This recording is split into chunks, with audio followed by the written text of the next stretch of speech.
begitu dengan lingkungan sekitar kita. Padahal kalau mau dipikirkan anak bukan juga anak kita ya. Cuman kebetulan mereka ada di depan kita nih. Ya. Kenapa harus peduli? Ya dikembalikan lagi ya pada diri kita masing-masing bahwa kita hadir seperti ini adalah panggilan jiwa juga. Ya barangkali ada satu ini karena tidak semua orang yang mau bisa bergerak seperti ini. Jadi saya juga bingung untuk mau menjelaskan kepada orang bahwa kenapa jangankan orang di luar sana ya, di dalam lingkungan keluarga saya juga mereka bertanya, bahkan ada yang menyampaikan begini kepada keluarga saya bahwa kaya mau kau itu karena banyaknya itu kegiatan-kegiatanmu, banyaknya itu biar kau sampai tengah malam belum juga pulang toh. Sampai suami saya juga mengatakan begini, ibu kalau berkegiatan itu tolong istirahat toh.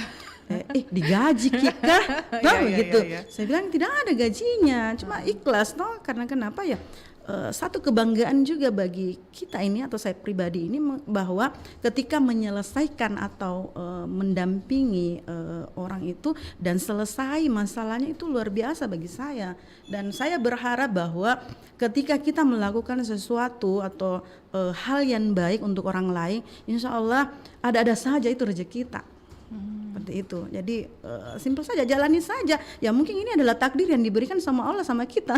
Walaupun dengan resiko yang cukup besar tadi, dibawakan parang, diintimidasi. Jadi begini, prosesnya itu berjalan begitu saja. Ya mungkin hari ini kita dapat masalah, ya besok pasti kita happy lagi. Seperti itu. Jadi jalanilah saja. Seperti itu. Ibu ini easy going sekali ya. Maksudnya apa yang memang harus dihadapi di depan ya dihadapi. Ya dihadapi, selesaikan saja, simpel saja toh. Kalau hari ini kita bermasalah ya selesaikan. Oke. Menarik ya. Dan pendengar, Anda boleh gabung di line telepon kami 0821 3333 9440. Tadi sudah ada sedikit gambaran dari Ibu Indah bahwa shelter warga rumah bersama perlindungan perempuan dan anak dilahirkan atau dicetuskan pada tahun 2016, inovasi dari DP3 Kota Makassar, dan ketika itu 2016 baru ada 5 shelter di beberapa kelurahan, salah satunya ada di Kelurahan Manggala. Kita akan kembali lagi sebentar, masih di sesi pengaruh utamaan gender, masih bersama dengan Ibu Indah Amriani, Ketua Shelter Warga Manggala, tentunya setelah kita lewatkan dulu yang berikut ini.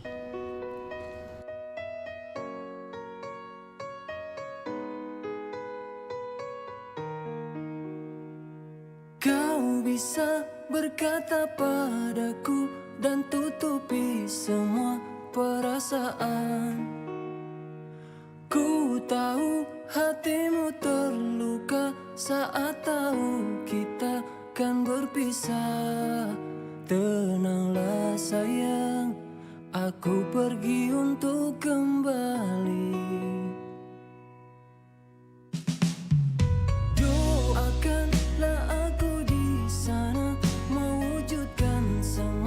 Cita-cita, jujur aku juga tak bisa menahan rindu yang ku rasakan.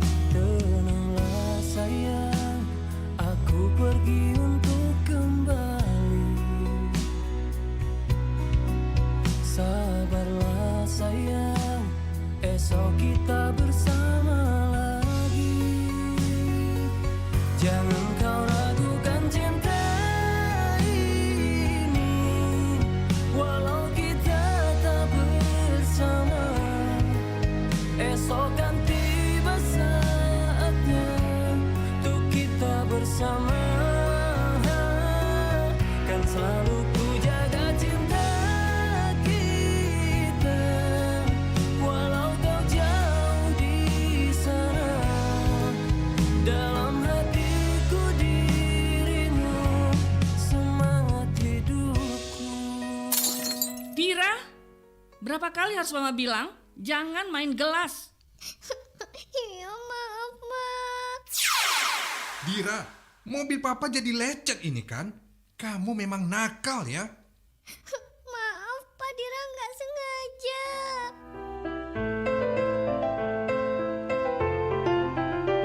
Membentak anak terkesan lumrah dan kelihatan sepele, tetapi dampak negatif yang ditimbulkan bukan main-main.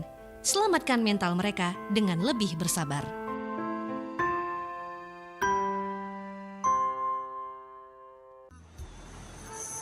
Lampu kuning. Dikit lagi merah nih. Masih bisa tancap gas nih. Pasti bisa.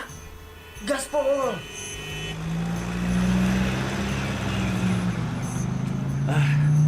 Aman. Oh, lampu merah berhenti. Lampu hijau jalan. Lampu kuning gaspol. Nggak gitu. Lampu kuning itu artinya kita harus berhati-hati. Tapi tadi kan ayah gaspol. Anak adalah peniru yang ulung. Pro 1, Kanal Inspirasi. RRI Makassar.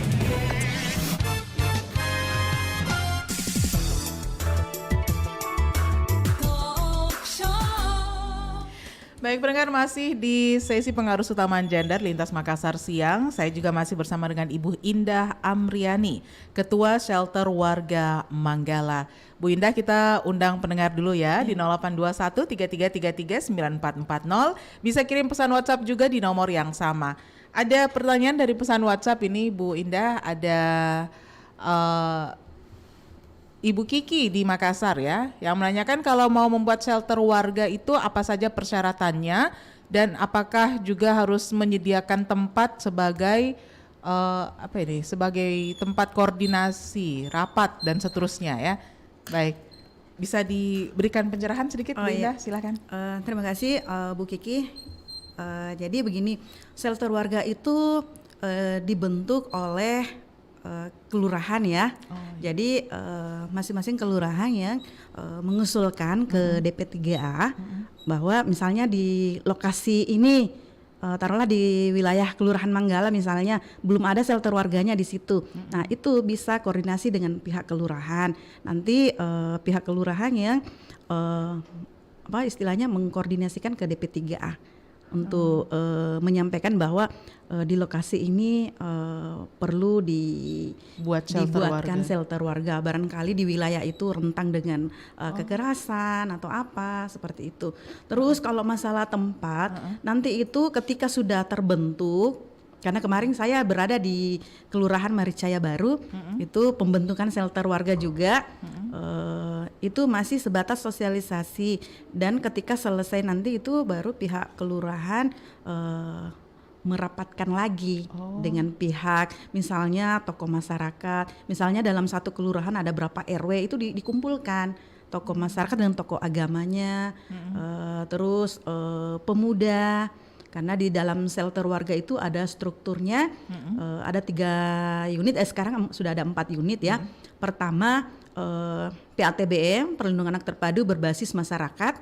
Terus kedua penanganan kasus perempuan dan anak. Terus ketiga unit forum anak, ini berbasis kelurahan ya.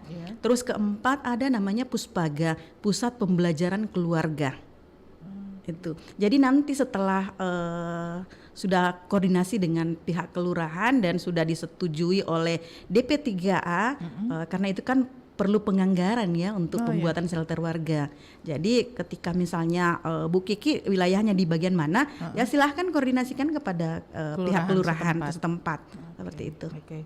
Nah ini kalau dilihat ada 4 tadi ya, 4 unit. 4 unit. Berarti nanti kegiatan di shelter warga ini berkisar pada 4 unit ini ya Bu? Iya, jadi di dalam shelter warga itu ini kan shelter warga kan rumah ya. Jadi di dalamnya itu ada 4 ruangan, 4 kamar, yaitu 4 unit tadi. Jadi masing-masing juga pengelolanya itu beda-beda. Seperti itu. Jadi ada yang khusus yang menangani kasus, yang khusus kasus perempuan dan anak. Terus ada juga yang bagian forum anak. Nah, kalau saya kebetulan di shelter warga itu ada 2 ya, ada 2. Satu untuk pembina forum anak. Jadi kita itu memberikan ruang ya untuk anak-anak, yang anak-anak usia sekolah, anak SMP ya sampai SMA di bawah usia 18 tahun itu untuk forum anak. Karena kenapa? Pada saat ini kan banyak kasus masalah anak. Nah tentu kan anak-anak juga yang harus tahu isu di masyarakat seperti apa. Misalnya ada anak-anak putus sekolah, kan bisa menyampaikan ke kami bahwa Bunda ini ada temanku yang tidak bersekolah. Itu bisa ini. Jadi di shelter warga itu ya itu tadi ada 4 ruangan ya. Jadi beda-beda ini pengelolaannya. Ya. Oke. Bu Indah, menarik ini ya. Ternyata untuk Bu Kiki mudah-mudahan sudah cukup jelas. Jadi ini usulan yang disampaikan warga ke kelurahan ya.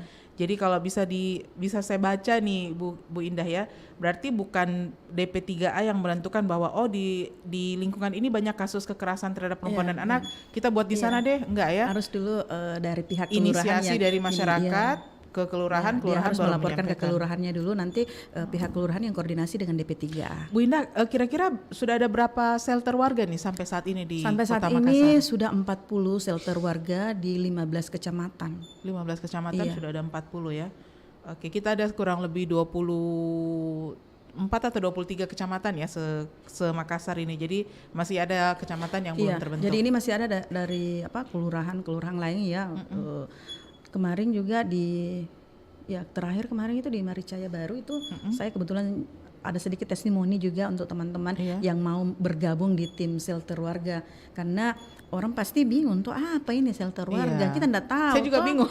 Iya, kalau PKK barangkali kan itu sudah familiar wujudnya nyata. Kalau shelter warga itu kan ya seperti itu tadi saya bilang, kita enggak berani memposting ini kecuali kalau kegiatan sosial misalnya. Tapi kalau untuk kasus-kasus itu kita enggak berani menpublish, dan itu ada kode etiknya. Oke, saya tertarik untuk ngomong tentang 4 unit yang ada dalam shelter warga. Yang mana ini merupakan cikal bakal kegiatan-kegiatan di shelter warga ya. Ada tadi PATBM ya. Apa tadi? Perlindungan Anak Terpadu Berbasis Masyarakat. Ini kegiatannya apa saja? Jadi begini, kebetulan itu di 2016 juga bersamaan dengan terbitnya ini shelter warga, lahirnya shelter warga. Ini PATBM ini kegiatan dari kementerian ya, salah satu inovasi kegiatan dari kementerian pada tahun itu. Terus ya ini kita juga sebagai penggeraknya. Nah, jadi PATBM itu di 2019 kami juara 1 se-Indonesia. Iya. Jadi pasti banyak bertanya begini, kerjanya apa saja sih? Nah, kebetulan pada mulai 2016 itu sampai di 2019 itu kita banyak kegiatan anak yang kita lakukan. Terus pendampingan anak, kasus-kasus pendampingan anak itu banyak yang kami lakukan. Menariknya karena ya itu tadi rewardnya diadakan evaluasi ya bagi kader-kader PATBM yang betul-betul bekerja dengan ikhlas. Seperti itu. Hasil evaluasinya dapat? Iya, dapat juara 1 PATBM se-Indonesia, alhamdulillah. Terus ditambah lagi dengan adanya shelter warga ya, itu belum ada di tempat lain di seluruh Indonesia, baru kita di Makassar. Jadi kita juga yang berada di dalam shelter warga itu bangga sekali ya, karena tidak ada orang lain yang punya shelter warga kecuali Kota Makassar. Nah, perlindungan anak terpadu berbasis masyarakat, saya jadi ingat program apa itu Pak Wali kemarin, Jagai Anak. Nah, ini apakah implementasi dari ini atau dari itu iya. Perlindungan anak terpadu berbasis masyarakat. Itu seperti apa konkretnya di masyarakat? Jadi misalnya begini, kita melakukan kegiatan-kegiatan anak di lorong-lorong. Misalnya kita kembalikan seperti ini ya.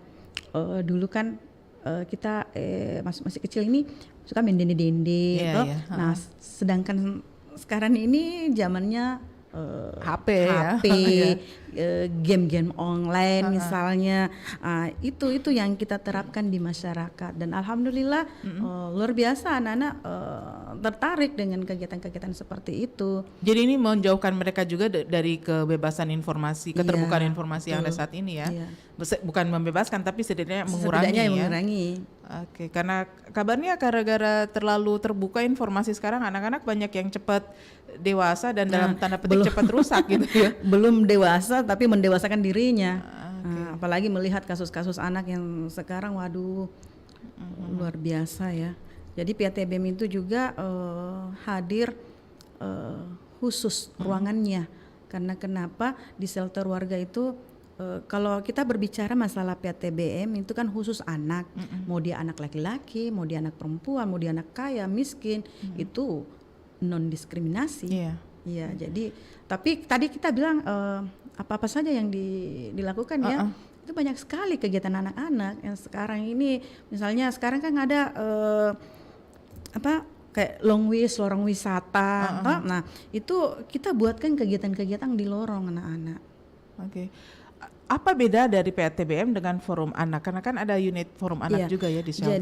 Jadi di forum anak itu memang khusus ruannya untuk anak-anak. Jadi yang mengelola juga di situ strukturnya adalah usia anak. Oh, itu. Iya. Serius anak-anak yang mengelola? Betul, iya. Wah. Di Kota Makassar ini kan ada namanya Forum Anak Makassar. Jadi mereka ada yang berfungsi, maksudnya begini, ada yang berfungsi jadi pengatur apa gitu. Iya. Jadi pokoknya kita kasih kasih wadah saja bahwa ini unit kalian. Jadi kalau mereka mau membuat kegiatan, itu dia buat ini rondon acaranya seperti apa, terus kegiatannya pada tanggal berapa. Jadi mereka yang merembukkan bahwa nanti kegiatan misalnya di bulan Agustus ya, itu rame-ramenya 17-an, itu dia sudah buat memang mulai sekarang. Misalnya untuk pembuatan proposal misalnya, itu dia sudah mulai kerja seperti itu. Jadi mereka terbiasa dengan pekerjaan yang apa istilahnya ya? Organisasi khusus untuk anak, ya.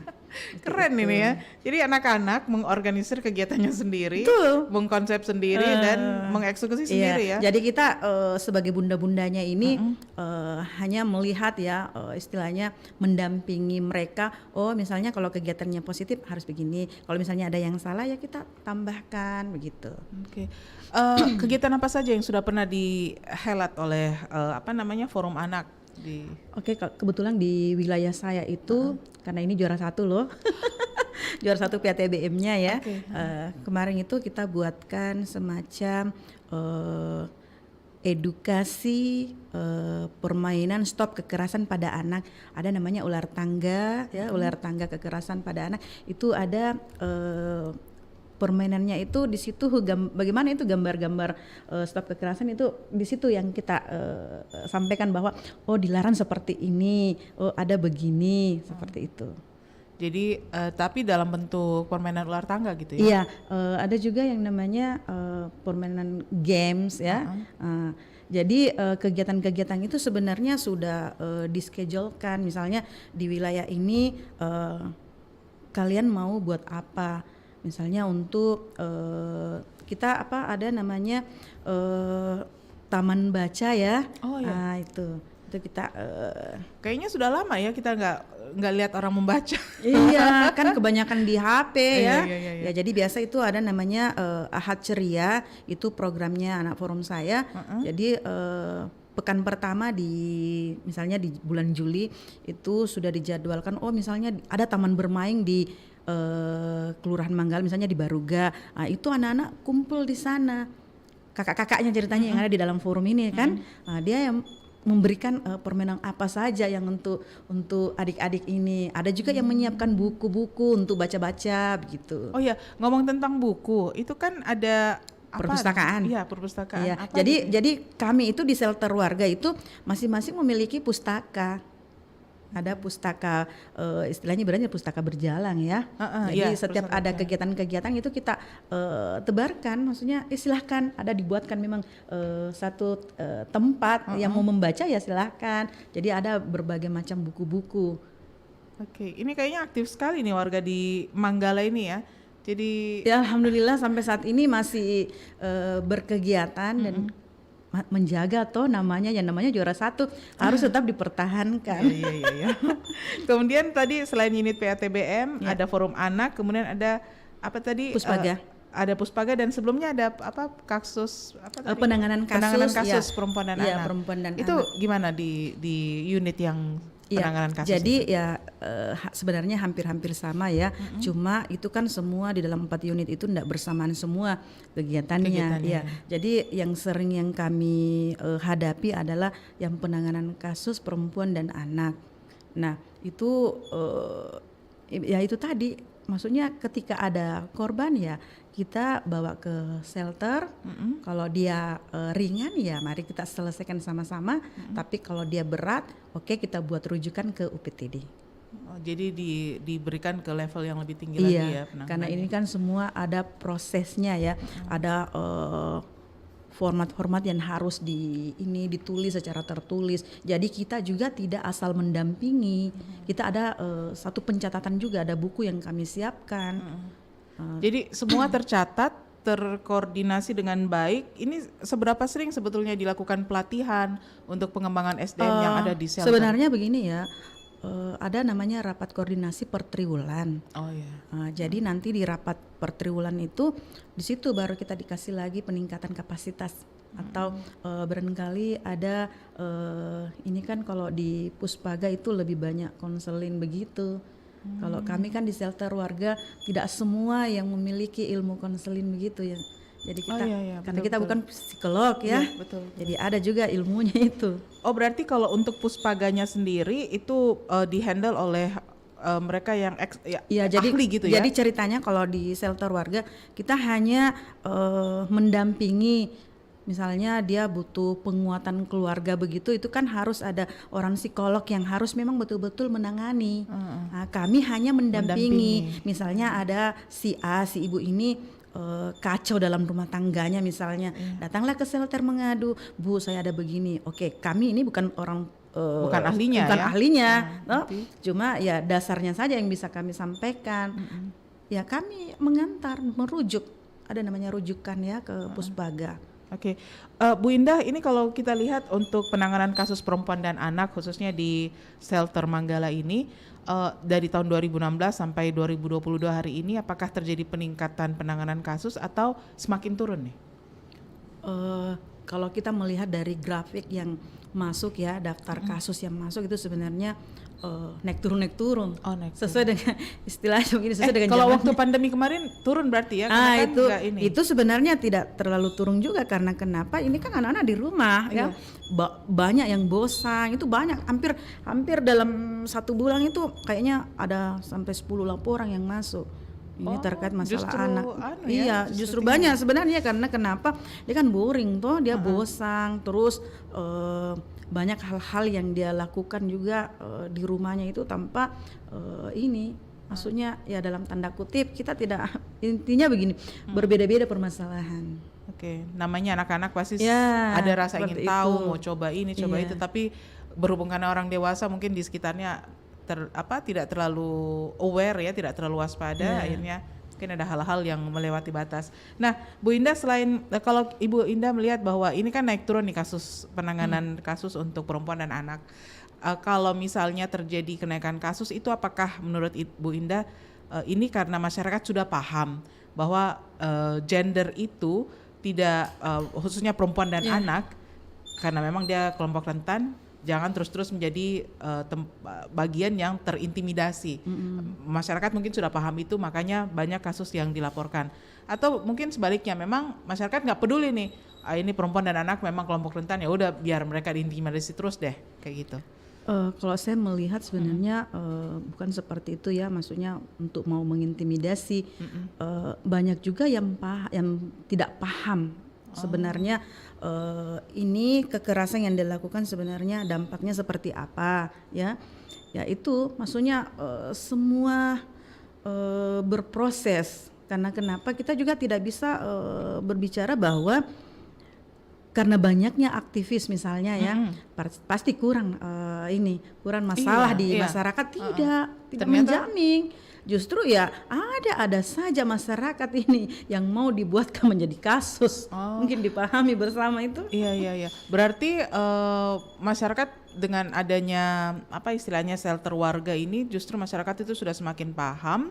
Karena mereka paham, jadi makanya ada yang paham, ada yang tidak paham, dan ada juga yang tidak mau tahu sama sekali apa itu di shelter warga. Banyak yang seperti itu. Apalagi kalau dilihat dari lingkungan saya, kebetulan saya tinggal di perumahan provinsi ya. Kalau kita melihat dari nama kompleksnya saja, pasti kita pikirnya begini, pasti kurang gitu masalah di situ karena orang PNS misalnya, atau jangan salah, justru masalah itu tidak melihat dari tempatnya, ada saja yang masalah. Nah, terus di pinggiran ini barangkali di pinggiran Manggala, perbatasan Manggala, nah itu banyak juga yang misalnya kasus KDRT. Jadi memang harus selalu ada. Seandainya ya bisa kita meminta kalau bisa setiap RW itu ada shelter warganya, supaya kenapa kontrolnya itu kita bisa sama-sama. Jadi jangan cuma kayak macam begini toh di kelurahan ini cuma satu misalnya atau tempat toh kan banyaknya itu misalnya satu wilayah luas sekali. Jadi kita itu selalu mau kalau bisa ada shelter warga berbasis RW. Seperti itu, karena tidak semua juga yang kita masukkan itu dalam satu kelurahan itu mau bekerja seperti ini. Tapi kalau misalnya di setiap RW ada shelter warganya, nah itu kan mengecil. Ya. Jadi skopnya kecil, terus lebih mudah juga penanganan. Lebih mudah penjangkauannya. Penjangkauannya juga lebih nah, mudah. Kalau misalnya dalam satu kelurahan misalnya di kelurahan saya ada 12 RW, ya. Kalau misalnya di sana lagi kita mau bawa ini korban ini, kasihan karena jaraknya jauh sekali. Belum lagi kalau dia datang melapor ke shelter warga, jarak rumahnya misalnya dari mana, dari RW mana begitu, RW 8 sedangkan RW 10 misalnya, sedangkan kita ini berada lokasi khususnya ini berada di RW 9. Nah, belum lagi kalau kita mau mengantar si korban ini ke UPT. Okay. Jadi kalau saya sih pengennya mau sekali tuh ada namanya shelter warga. Nanti saya sampaikan ke Bu Aci ya. Sama Nanti kalau ngobrol sama Bu Aci saya sampaikan, Bu Aci shelter warganya jangan di kelurahan aja, di RW ya. Jadi dari 12 shelter warga di RW itu nanti koordinasinya ke kelurahan, satu di kelurahan ya. Oke, menarik sekali nih Bu Indah. Kemudian Puspaga tadi itu nggak bisa diapa-apain, harus diserahkan sama ahlinya gitu ya. Pusat pembelajaran keluarga ya. Pusat pembelajaran bagi keluarga itu. Oke, selama ini kalau di Manggala sendiri kegiatan yang dilakukan ada pelatihan mungkin dari Puspaga atau kalau gimana? Saya lihat ada pelatihan ya. Ada pelatihan utamanya bagi ibu-ibu korban ya. Iya, yang misalnya korban KDRT misalnya itu dikasih pelatihan. Terus kemarin juga yang saya lihat korban ini ya yang ditangani oleh Densus itu ada juga diberikan pelatihan-pelatihan. Oh iya. Saya pengen tahu nih kira-kira bagaimana jenis pelatihannya ya. Tapi sebentar dijawab. Mungkin Ibu Indah sekedar menggambarkan saja karena ini memang harus sama expertnya ya. Kita akan kembali sebentar Bu Indah setelah yang berikut ini. Teman-teman bahagia sekali pulang sekolah. Beda halnya denganku. Kamu yang gak becus mengurus rumah tangga. Aku selalu takut pulang ke rumah. Takut ketika melihat orang tuaku selalu bertengkar. Ayah selalu marah dan memukul ibu. Aku juga sering dibentaknya. Aku berharap aku tidak pulang ke rumah.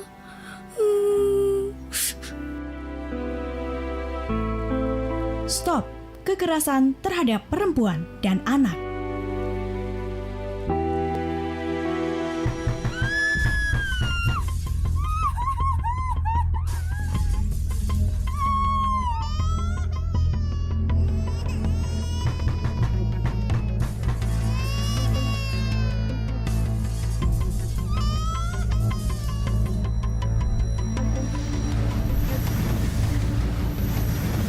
Stop kekerasan pada anak dan perempuan.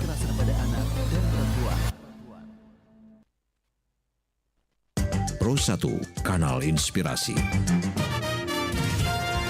RRI Makassar.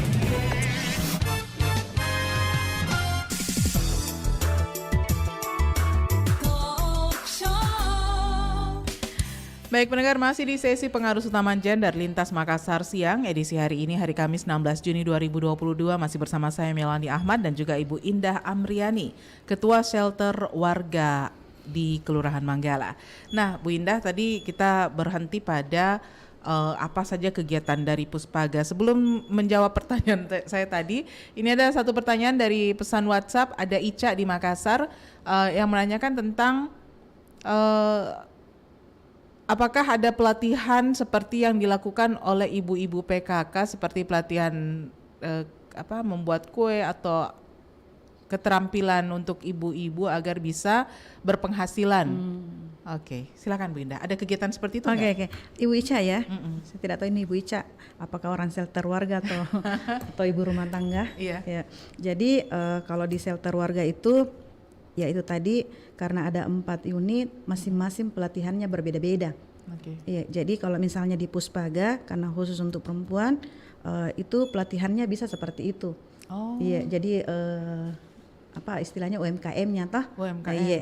Jadi ada juga pelatihan yang diberikan kepada ibu-ibu terkait pola pengasuhan. Oh.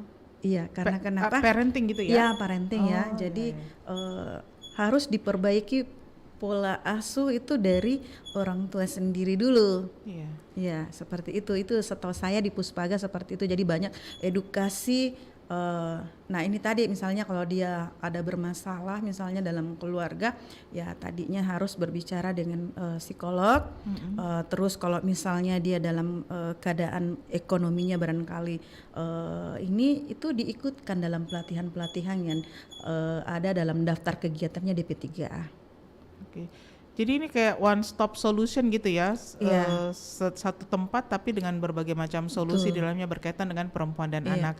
Balik lagi ke pertanyaan saya nih Bu, bagaimana Puspaga itu bisa karena biar bagaimana kan perempuan dan anak yang pernah mengalami kekerasan itu pasti ada trauma. Untuk menyembuhkan mereka dari traumanya ada apa kegiatan yang dilakukan? Itu lagi ya, maksudnya kalau ada yang seperti itu kan sudah masuk daftar dari DP3A bahwa kita kan misalnya kalau sudah diselesaikan kayak macam saya kan di shelter warga mengantar misalnya kasusnya untuk diselesaikan, kalau untuk penyembuhannya itu kan orang dinas lagi yang ini selanjutnya seperti berarti itu. di Jadi UPT kami ya? jadi kami ini hanya penanganan dasar saja, menampung dan mengantar. Seperti itu. Menampung dan mengantar solusinya nanti di dinas. Tapi menampung dan mengantarnya ini menampung dan mengantar ke jalan yang benar ya. Iya. Karena kan kadang-kadang kalau misalnya anak-anak bermasalah misalnya broken home ya misalnya, kalau dia datang ke tempat lain belum tentu diantar ke jalan yang benar. Ada kan ya itu tadi ada kan namanya rumah aman ya. Jadi kalau misalnya karena ada juga sih orang tua begini, kemarin ada yang saya dampingi kasusnya itu tadi yang anaknya suka mencuri karena sudah kebiasaan, makanya anaknya dititipkan ke kami, lalu kami antar ke UPT. Bagaimana penanganannya ini, Bu? Mungkin bagusnya direhab kah atau apa? Dikasih pelatihan khusus kah untuk anak ini, seperti itu. Jadi kita melihat dari kasus yang masuk, misalnya kalau dia anaknya seperti ini, yang kemarin juga kan misalnya dia kecanduan ngisap lem, itu kan langsung dikasih pulang, direhab dulu. Nah, nanti di DP3A melihat, karena itu kan ada juga unit yang menangani yang namanya TRC, dan khusus misalnya ada juga rumah aman, itu mereka yang mengelola. Oke, jadi sekali lagi ini kalau shelter warga ada kasus dilaporkan, didampingi, kemudian diarahkan untuk itu tadi kan solusinya tadi ke saya bilang dinas. ketika kasusnya ringan barangkali ya mari kita selesaikan di shelter warga. Tapi ketika dia berat misalnya kayak narkoba, itu berat bagi kami karena kita kan tidak tahu penanganannya seperti apa. Jadi kita hanya merujuk ke DP3A. Nanti di sana baru bagaimana konsepnya ini anak yang sebenarnya seperti itu. Ada UPT juga di sana, UPT apa? PPA ya, Pemberdayaan Perempuan dan Perlindungan Anak. Oke, jadi cukup jelas ini tentang shelter warga dan mudah-mudahan mereka atau para pendengar yang menyimak siaran ini bisa langsung mengajukan untuk membentuk shelter warga sendiri di kelurahan masing-masing. Syukur-syukur kalau terwujud yang di RW masing-masing ya. Jadi satu RW itu satu shelter ya. Menarik sebetulnya karena kalau kita lihat banyak kadang-kadang kebetulan Di Makassar ini kan banyak anak lorong. Pak Dhani kan anak lorong ya. Iya. Jadi di lorong itu kan banyak sekali anak-anak dan kadang-kadang tidak berkegiatan yang positif dalam tanda petik. Jadi kalau misalnya ada shelter warga di setiap RW, saya membayangkan bahwa anak-anak ini nantinya punya kegiatan yang terorganisir, yang bisa apa istilahnya menjadi bekal bagi mereka ya di usia mereka selanjutnya, di usia dewasa. Menarik ini Bu Indah, tapi paling menarik lagi karena ada orang-orang seperti Ibu Indah dan ibu-ibu yang lain yang pernah ngobrol dengan kita di PUG ini yang mau mewakafkan waktu dan dirinya ya. Soalnya bahaya juga, resikonya besar juga. Sebenarnya seperti itu. Kalau kita melihat dan orang-orang di sekitar kita juga bertanya, tidak takut gitu pulang malam? Tidak takut gitu nanti dibegal ki atau apa? Alhamdulillah sampai sekarang kita masih sehat, masih banyak yang membutuhkan tenaga dan waktu kita. Alhamdulillah itu mungkin mukjizat dari Allah ya. Karena kenapa? Ya berharap kita keluar dari rumah ya mau dilindungi. Sama juga halnya orang yang ditinggalkan dari rumah kita. Kita tidak tahu siapa yang jaga, hanya kita titipkan kepada Allah bahwa saya keluar dari rumah saya, ya Allah saya titip anak saya. Karena kebetulan saya ada anakku satu, nah itu kayak terpaksa sekali untuk dewasa karena selalu ditinggalkan. Jadi saya bilang sama saya punya anak karena kebetulan masih kelas 8 ya di MTS di Asar Center, saya bilang begini, nah ibu ini di luar, ibu bekerja untuk orang banyak. Biasa saya selalu dituntut begini, ibu waktu ujian, ibu kenapa ibu selalu keluar malam, saya ini ujian, temani kak. Jadi saya selalu berpikiran begini, ya Allah, kalaupun pale begitu nilainya nakku mau miku apa ya, karena saya menyerahkan saja, silakan kamu belajar nak ya. Ibu juga keluar, orang butuhkan saya enggak keluar sembarang. Nah, bapak juga di rumah begitu bilang, iya. Untungnya support suami juga, alhamdulillah ya, dukungan keluarga juga saya merasa bahwa luar biasa. Cuma itu lagi pandangan masyarakat itu ketika kita melakukan satu hal atau kegiatan di luar rumah ya selalu menganggap bahwa kita digaji atau kita dapat honor seperti itu. Tapi ya biarkanlah itu haknya orang untuk menilai kita ya. Yang jelas kita niat dan tujuannya betul-betul ikhlas karena Allah. Dan juga saya sampaikan kepada teman-teman di luar sana, mari kita bekerja ya dengan ikhlas, jangan pernah mau diimin-imin ya, karena banyak kan seperti itu. Ada juga sebenarnya begini, orang takut melaporkan kasusnya karena takutnya ada berbayar, padahal itu sebenarnya tidak ada sama sekali. Jadi cari Ki, misalnya ada shelter warga di sekitar, tolong datang Ki. Karena kita ini tim shelter warga ini juga sudah dibekali ilmu. Jadi tidak asal sembaran kita misalnya mau disogok-sogok misalnya, tidak, mohon maaf. Kita sudah ada model-model pembelajaran juga yang kita dapat seperti itu. Baik, ini mudah-mudahan menginspirasi seluruh warga Kota Makassar, terutama perempuan ya, terutama perempuan dan juga anak-anak. Dan tentunya bapak-bapaknya juga jangan lupa untuk mengambil peran ya. Betul. Baik, Bu Indah, terima kasih waktunya siang ini. Mudah-mudahan sekali lagi menginspirasi kita semua dan saya tunggu lagi kedatangannya di siaran kami Pengaruh Utama Gender Pro1 dari Makassar. Selamat siang Bu Indah. Assalamualaikum warahmatullahi wabarakatuh. Waalaikumsalam warahmatullahi wabarakatuh. Selamat siang. Pendengar, demikian kebersamaan saya dengan Ibu Indah Amriani, Ketua Shelter Warga Manggala, Kelurahan Manggala ya, Shelter Warga Rumah Bersama Perlindungan Perempuan dan Anak. Anda tentunya mudah-mudahan sekali lagi terinspirasi dengan hal ini dan mari bersama-sama meramaikan wilayah Kota Makassar dengan shelter warga ya. Ada 4 unit di dalamnya dan semua berkegiatan untuk membuat kehidupan perempuan dan juga anak di Kota Makassar lebih baik. Sampai jumpa di edisi berikutnya dari Pengaruh Utama Gender. Saya Milani Ahmad. Assalamualaikum warahmatullahi wabarakatuh. Dasar anak tidak tahu dia untung. Segala pekerjaan tidak ada yang benar. Apa saja yang kamu kerjakan, ha? Kau rasakan ini. Benar-benar anak tidak